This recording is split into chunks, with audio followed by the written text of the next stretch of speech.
Hello there, I'm Natalie, and today our topic of discussion is Freddie Mercury. With his powerful voice, dynamic stage presence, and flamboyant persona, he became one of the most celebrated and influential performers in the history of popular music. After Freddie Mercury's passing, his estate and assets were subject to his will. He left the majority of his wealth, including the lion's share of his future earnings from Queen's works, to his former partner, Mary Austin. Freddie Mercury, a British singer and the creator of hits for the band Queen, led a personal life filled with events, encounters, and a myriad of connections and interests. Amidst numerous friends and romantic partners, only one person occupied a truly special place in his heart, Mary Austin. Modest, delicate, almost ethereal, she appeared to be the sole true love of the talented performer. They first crossed paths in 1970 when Freddie and his friend Roger Taylor were selling vintage items at a market in Kensington. However, prior to Mercury's acquaintance, guitarist Brian May initiated a relationship with Mary, a modest, shy girl born in March 1951 into a family of deaf and mute parents. Their initial encounter took place at a concert at Imperial College, where Brian was studying.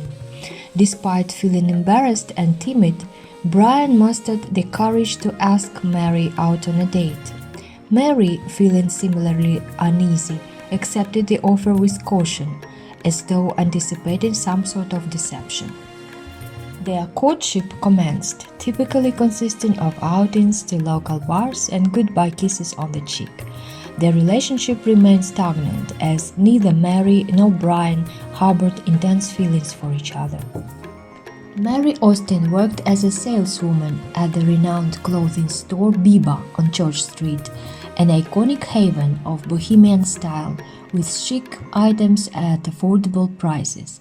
It was inevitable that Freddie Mercury would eventually make his way to Biba. One day, Freddie Mercury accompanied Brian May, who introduced him to his girlfriend, Mary. Mercury was captivated from the moment he laid eyes on her.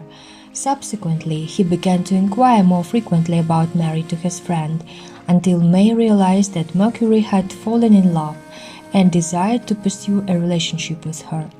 Recognizing Mercury's passion, Brian graciously stepped aside. She was 19 years old, while Freddie was 5 years her senior. For 6 months, he frequented the store where Mary worked, sometimes alone but more often with a friend. Despite always smiling and greeting her, he displayed no overt signs of affection.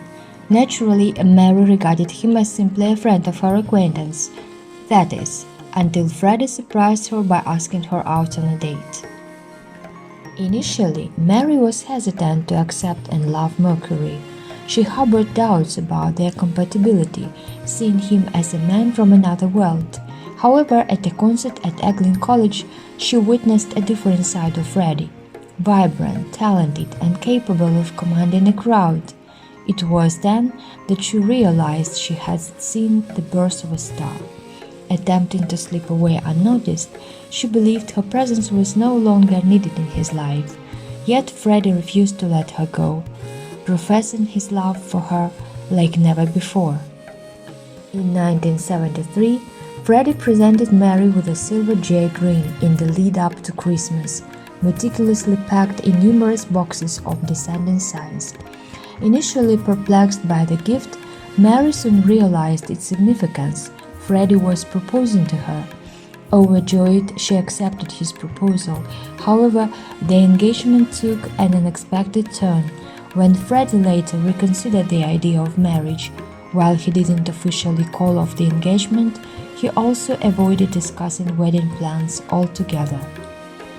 Mary's hopes for a wedding were briefly reignited when she stumbled upon a stunning vintage wedding dress in a store.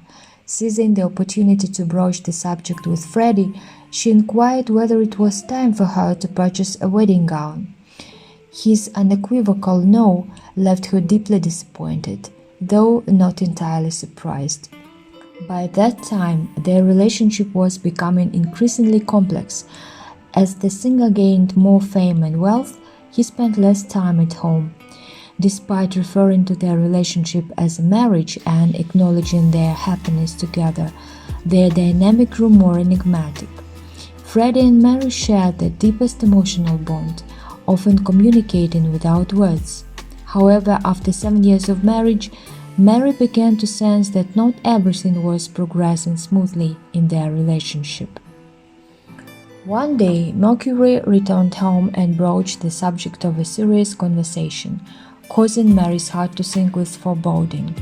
That evening, he confided in his beloved about his non-traditional orientation. In such a moment, one might expect tears, outbursts of anger, or curses directed at the person who betrayed her. However, Mary's response was different. Despite the emotional turmoil, she loved him unconditionally. With understanding and acceptance, she let go without once reproaching him. All Mary wanted was happiness for Freddie. They parted ways as a romantic couple but remained inseparable throughout Mercury's lifetime. No one could ever fill the void left by Mary Austin.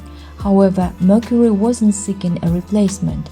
Despite numerous attempts by friends to assume her role, he deemed it impossible.